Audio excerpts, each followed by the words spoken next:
ଆଜି ମୁଁ ନୀଳମଣି ରାଉଳ ଆଷ୍ଟ୍ରୋଲୋଜି ନୀଳମଣି ରାଉଳ ଚ୍ୟାନେଲରେ ଗୋଟେ ଭଲ ଗପ କହିବି। ସେଇ ଗପଟିକୁ ସମସ୍ତେ ଆପଣମାନେ ଶୁଣିବେ, ଶୁଣି ନିଜର ବହୁମୂଲ୍ୟ ମତାମତ ଦେବେ। ଯଦି ଭଲ ଲାଗେ ତାକୁ ଲାଇକ୍ କରିବେ, ସବସ୍କ୍ରାଇବ୍ କରିବେ।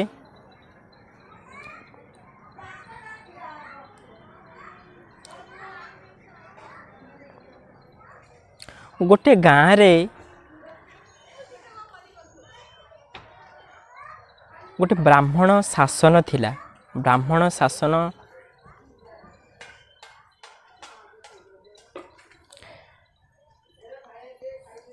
ସେଠି ବହୁତ ବ୍ରାହ୍ମଣ ପରିବାର ରହୁଥିଲେ। ସେମାନଙ୍କର ଦୈନନ୍ଦିନ କାର୍ଯ୍ୟ ଥିଲା ସକାଳୁ ବ୍ରହ୍ମ ମୁହୂର୍ତ୍ତରୁ ଉଠି ନିଜର ନିତ୍ୟକର୍ମ ସାରି ପୂଜା ପାଠ ଯଜ୍ଞ ହୋମ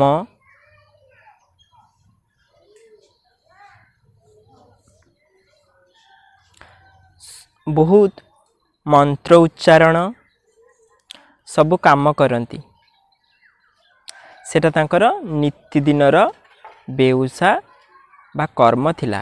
ସେମାନେ ବି ବହୁତ ସୁଖ ଶାନ୍ତି ଖୁସିରେ କାଳାତିପାତ କରୁଥିଲେ। ଖାଇବା ପିନ୍ଧିବା ରହିବା ଏବଂ ପରସ୍ପର ବନ୍ଧୁତ୍ୱପୂର୍ଣ୍ଣ ସହଯୋଗ ସେମାନଙ୍କ ଭିତରେ ବହୁତ ଭଲ ଥିଲା। ସବୁକିଛି ଠିକ୍ ଠାକ୍ ଚାଲିଥିଲା। ଏମିତି ବର୍ଷ ପରେ ବର୍ଷ ବିତିଯାଏ। ସେମାନଙ୍କ ମଧ୍ୟରୁ ଜଣାଏ ବ୍ରାହ୍ମଣ ଥରେ ଅନ୍ୟ ସହରକୁ ବୁଲିବାକୁ ଯାଇଥିଲା। ସେଠି ଦେଖିଲା ଲୋକମାନେ ଭଲ ବିଲ୍ଡିଂ କରିଛନ୍ତି, କାର୍, ଭଲ ବହୁତଳ ବିଶିଷ୍ଟ ଅଟ୍ଟାଳିକା କରିଛନ୍ତି, ଏସି, ଅତ୍ୟାଧୁନିକ ଶୀତତାପ ନିୟନ୍ତ୍ରିତ ମେସିନ୍, ସବୁ କୃତ୍ରିମ ଉପାୟରେ ଯେତିକି ସମ୍ଭବ ସେମାନେ ଖୁସିରେ ରହିଛନ୍ତି।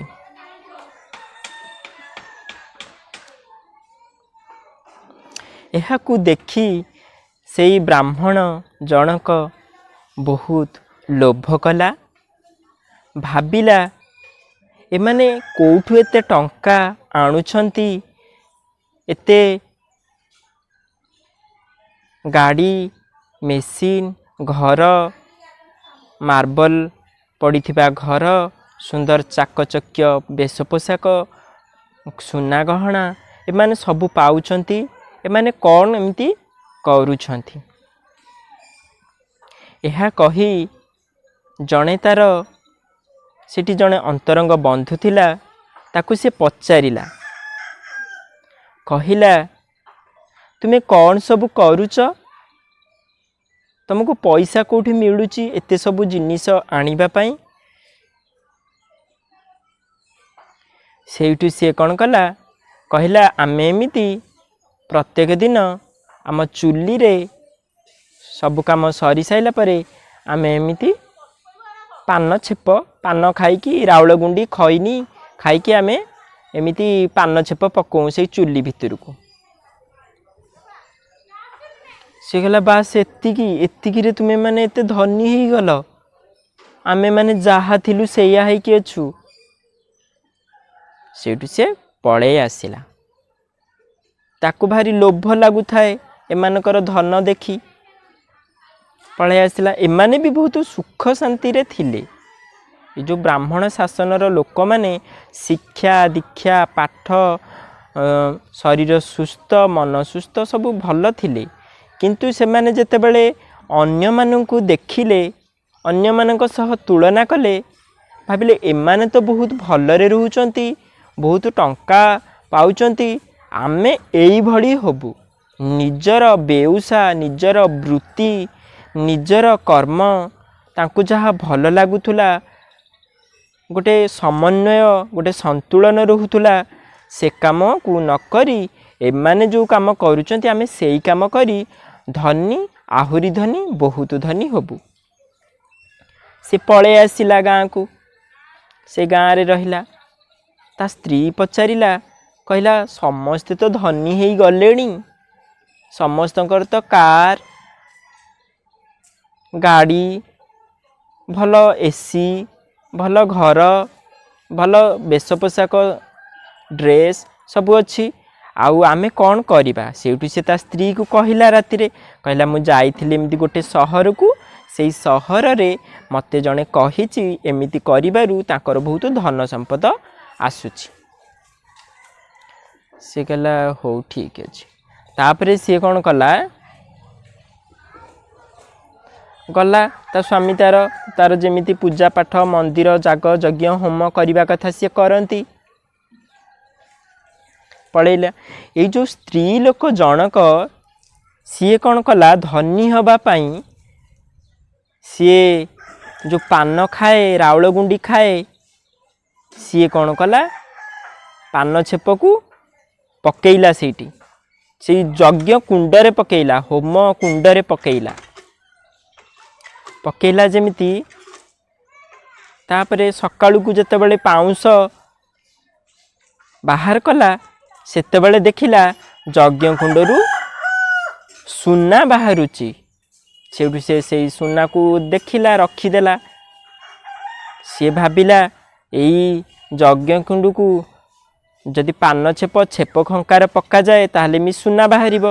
ସେଇଠୁ ସେ ସେଇ ସୁନାକୁ ବିକ୍ରି କଲା। ଏଇଭଳିଆ ବାରମ୍ବାର କରିକି ବହୁତ ସୁନା ବିକ୍ରି କଲା। ତା ପାଖରେ ବହୁତ ଟଙ୍କା ବି ହେଲା। ସେଇ ଟଙ୍କାରେ ପକ୍କା ଘର, ବହୁତଳ ବିଶିଷ୍ଟ ପକ୍କା ଘର, ସୁନା ରୂପା ତ ତାର ଥିଲା, ହୀରା ଅଳଙ୍କାର ସବୁ ଆଣି ଆସିଲା। ସେଠୁ ତାର ଧନ ବଢ଼ିବାକୁ ଲାଗିଲା। ଏହା ଦେଖା ଦେଖି ତାଙ୍କର ପଡ଼ୋଶୀ ତାଙ୍କୁ ବି ପଚାରିଲା, କହିଲା ଆଲୋ ତୁ କ'ଣ ଏମିତି କଲୁ କି? ତୋର ଏମିତି ଧନ ହୁ ହୁ ହେଇକି ମାଡ଼ୁଛି ବଢ଼ୁଛି। ସେଇଠୁ ସେ କହିଲା ମୁଁ ପାଲୋ ଏମିତି କଲି। ସେଇଠୁ ତା ଦେଖା ଦେଖି ଅନ୍ୟମାନେ ମଧ୍ୟ ସେଇ ଯଜ୍ଞ କୁଣ୍ଡରେ ପାନ ଛେପ ଖଙ୍କାର ରାତିରେ ପକାନ୍ତି, ସକାଳକୁ ସୁନା ହୁଏ, ବିକ୍ରି କରିକି ଆଉ ସେଇ ଯଜ୍ଞ ବିକ୍ରି କରନ୍ତି, ଧନ ସମ୍ପଦ ପାଆନ୍ତି। ସିଏ ଆଉ ସେଇ ଯଜ୍ଞ ପୂଜାପାଠ ମନ୍ତ୍ର ଆରାଧନା ଧ୍ୟାନ ଭକ୍ତି ଜ୍ଞାନ ସେସବୁକୁ ଧୀରେ ଧୀରେ ଭୁଲିବାକୁ ଲାଗିଲେ। ଏମିତି କିଛି ଦିନ ଦେଖାଗଲା ଯେ ବ୍ରାହ୍ମଣ ଶାସନର ଲୋକମାନେ ସେ ଯେତିକି ଥିଲେ ସମସ୍ତେ ଧନୀ ହେଇଯାଇଛନ୍ତି। ବର୍ଷେ 2 ବର୍ଷ ଭିତରେ ସେ ବ୍ରାହ୍ମଣ ଶାସନର ସବୁ ଲୋକ ସବୁ ଧନୀ ହେଇଯାଇଛନ୍ତି। ସବୁ ଧନୀ, ଗାଡ଼ି ଘୋଡ଼ା ବିଲ୍ଡିଂ କାର ଏସି ଡ୍ରେସ୍ ଖାଇବା ପିଇବା ଭୁରି ଭୋଜନ, ସବୁବେଳେ ଭୋଜି ଖାଇବା ପିଇବା ଖୁସିରେ ହସ ଖୁସିରେ ନାଚ ଗୀତରେ ମସଗୁଲ ହେଇକି ରହୁଛନ୍ତି। କିନ୍ତୁ ତାଙ୍କ ସାହିରେ ଆଉ ଜଣେ ଦମ୍ପତି ରହୁଥିଲେ, ସେମାନେ ଯାହା ଥିଲେ ସେଇଆ ହେଇକି ରହିଲେ, ସେମାନଙ୍କର କିଛି ପରିବର୍ତ୍ତନ ହେଲା ନାହିଁ। ସେଇଠୁ ସିଏ କହିଲା, ତା ସ୍ତ୍ରୀ କହିଲା ସମସ୍ତେ ଆମ ଚାରିପାଖରେ ଧନୀ ହେଇଗଲେଣି, ଆମେ କେବଳ ଗରିବ ହେଇକି ଅଛନ୍ତି। ସେମାନେ ଯାହା କରୁଛନ୍ତି ଆମେ ସେଇଆ କରିବା, ଆମେ ବି ଧନୀ ହେଇଯିବା।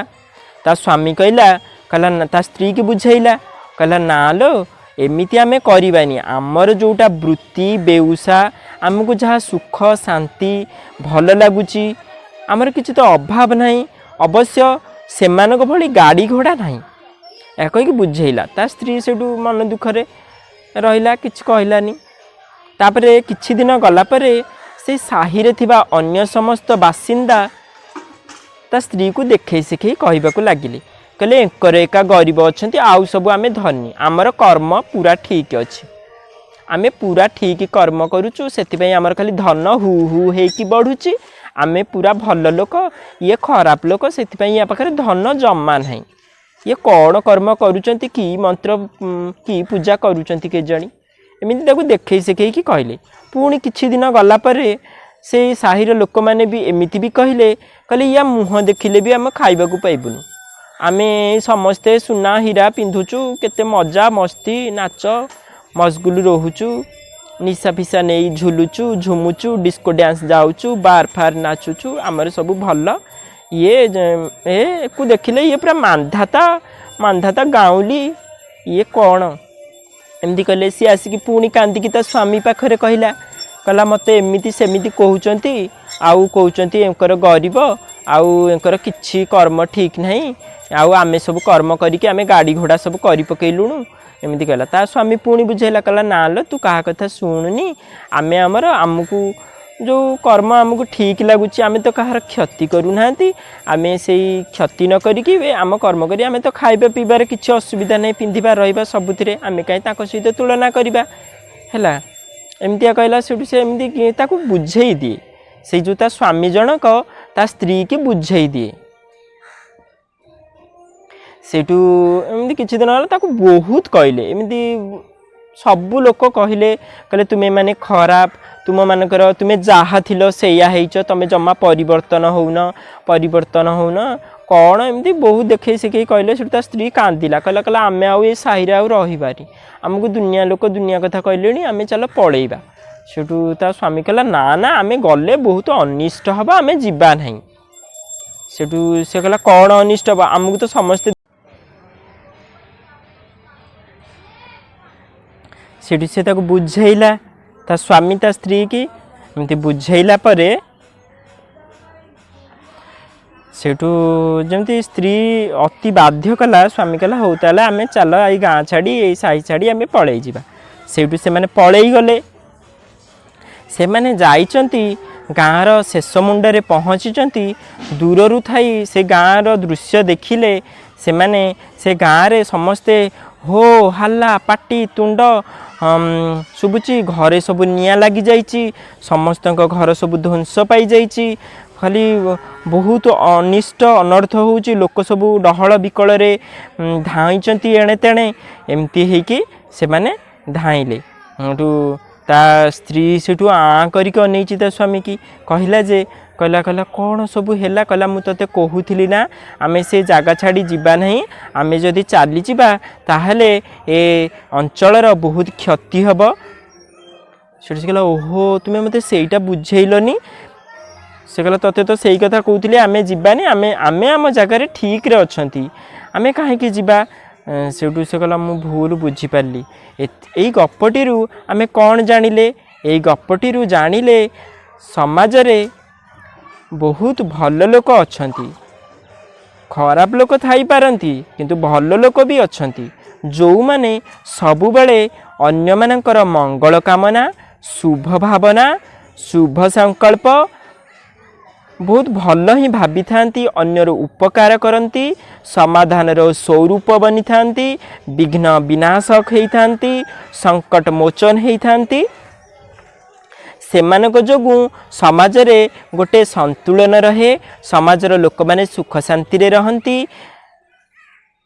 किंतु सेमानकर कर्म को केही बुझु बा न बुझु मूर्ख जो माने आगपछ विचार न करिकी सेमानंकु निंदा अपवाद घृणा असम्मान देखै थांती से माने जानी पारंती नहीं से माने कौन कहउचंती एवं कौन करूछंती तुमे निजे जदि जानिछ अन्य लोकर क्षति करूना एवं तुमे समाजर मंगल करूच तुम शक्ति अनुसार ताहले तुमे तुम कर्म को बदलाइबा उचित नुह देखिल तो ये जो गप माध्यम केमिति से निजर कर्म को भूली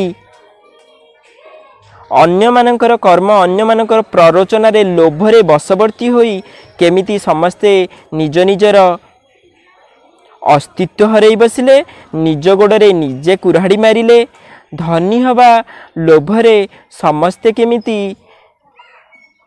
व्यभिचार अनाचार सब करिले देखिल तो तेणु आमे कौन करिबा प्रथमे आम कर्म को भल करिबा एहा हेउची सुकर्म जहा काहाकू कष्ट दब नहीं काहार क्षति करिबो नहीं एवं तुमे खुशी रही परिबो अन्य को खुशी देई परिबो। सेथिपई साई बाबा कहितले हर्ट नेभर सर्व एभर। मु नीलमणि राउल एस्ट्रोलॉजी यूट्यूब चैनल रे एई भिडियोटी को छाड़ी तुम मानकू नमस्कार करुछि एवं तुमको भल लागिले तमे लाइक सब्सक्राइब शेयर जरूर करिवो। विदाय।